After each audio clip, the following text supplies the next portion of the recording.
I'm not a lawyer, but I just read all 35 pages of the lawsuit filed by Cassandra Ventura, aka Cassie, versus Sean Combs, aka Diddy. And ciao, let me give you the recap. Let me start off by saying the front page of this lawsuit has a trigger warning on it. So listen, let me say to you, this video could be triggering. You've been warned. Okay, so the beginning of the lawsuit just gives some background. It talks about how the two met in late 2005, early 2006. Cassie was 19 and Diddy was 37. Shortly after, Cassie was signed to Bad Boy. And at the time, Cassie was actually in a relationship with someone else, and Diddy was in a relationship with Kim Porter. But then on Cassie's 21st birthday, Diddy allegedly pulled her into the bathroom and forcibly kissed her. Cassie cried, and that was their very first physical encounter. Over time, Diddy continued to pursue her, according to this lawsuit. And then in September of 2007, Diddy allegedly picked Cassie up from her apartment and gave her a pill. The suit says that Cassie didn't know what the pill was, but she took it at his request.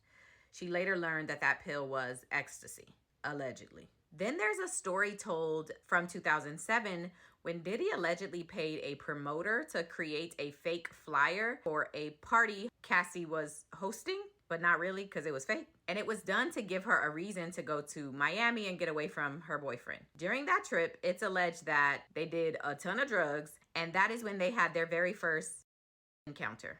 By 2008, Diddy had allegedly introduced Cassie to opiates and would often have pills and other drugs out in the open like candy. Quote, upon information and belief, Mr. Combs has been addicted to prescription painkillers and took ecstasy frequently.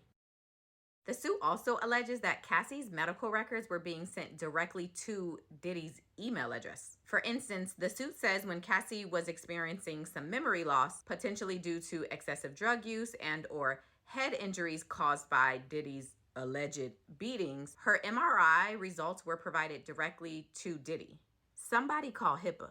By this point in the relationship, according to the doc, the dynamic between the two had been established and continued to be reinforced.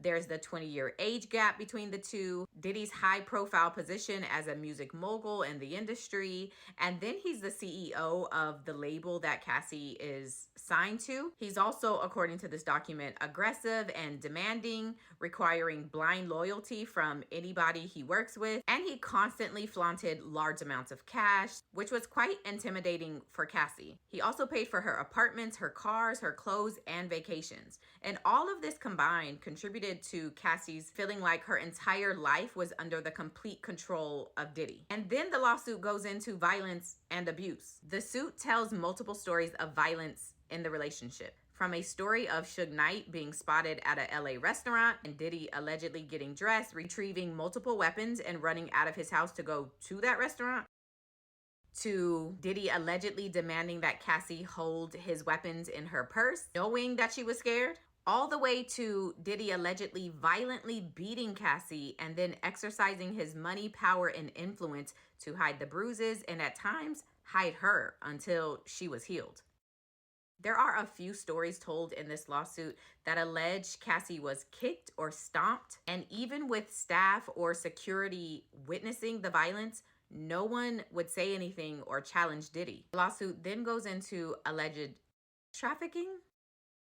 It claims that a few years into their relationship, there was an arrangement referred to as freak off or FO, in which male sex workers were hired for Cassie to engage in acts with, and Diddy would watch. These FOs would take place at hotels all around the country, which is where the trafficking part comes in, and heavy amounts of drugs and other things were always supplied. Diddy would allegedly give instructions during these FOs and record them.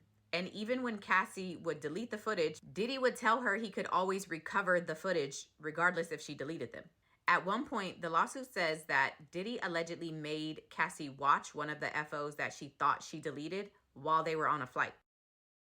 And even during the FOs, according to the suit, Cassie would still be physically beat in front of the guests and security. A hotel allegedly caught one of the violent incidents on camera, but according to the suit, Diddy paid $50,000 for the damages done to the hotel and for the footage.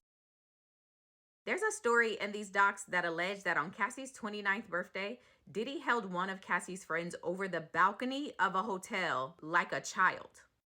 In 2011, Cassie developed a relationship with Kid Cudi while things between her and Diddy were not so great. And the suit claims that Diddy allegedly still called Cassie over for an FO. And while she was over, he went through her phone and found some exchanges between her and Kid Cudi. He allegedly placed a manual corkscrew between his fingers and then lunged at her. Cassie leaves. She stays with Kid Cudi. She comes back. She's met with more violence. She eventually stays with her mom. They start working things out. And then in February of 2012, during Paris Fashion Week, Diddy allegedly told Cassie he was going to blow up Kid Cudi's car. And he wanted Kid Cudi and his friends home when it happened, according to this doc and Kid Cudi. Around that time, Kid Cudi's car exploded in his driveway. In September of 2018, Diddy and Cassie allegedly met up for what Cassie thought was going to be a breakup dinner of sorts. Following the dinner, the two went back to Cassie's apartment, which was paid for by Diddy. And while there, Cassie claims that Diddy her while she told him to stop and tried to push him away. The suit says that the birth of Cassie's children has given her a new lease on life and given her purpose in her life, but that she has struggled with addiction to drugs and alcohol that were all established and fueled by Diddy. She has had, quote, difficulty sleeping, eating, and her relationship with her family has suffered. She's even had thoughts of unaliving herself. She says that she is rebuilding her life and her career, and she is now ready to, quote, confront her abuser and hold him and those who enabled his abuse accountable for their actions. So she's suing for sex trafficking, human trafficking, sexual battery, sexual assault, sexual harassment, hostile work environment, and more. Diddy, through his attorneys, deny all of the allegations and says he is being extorted.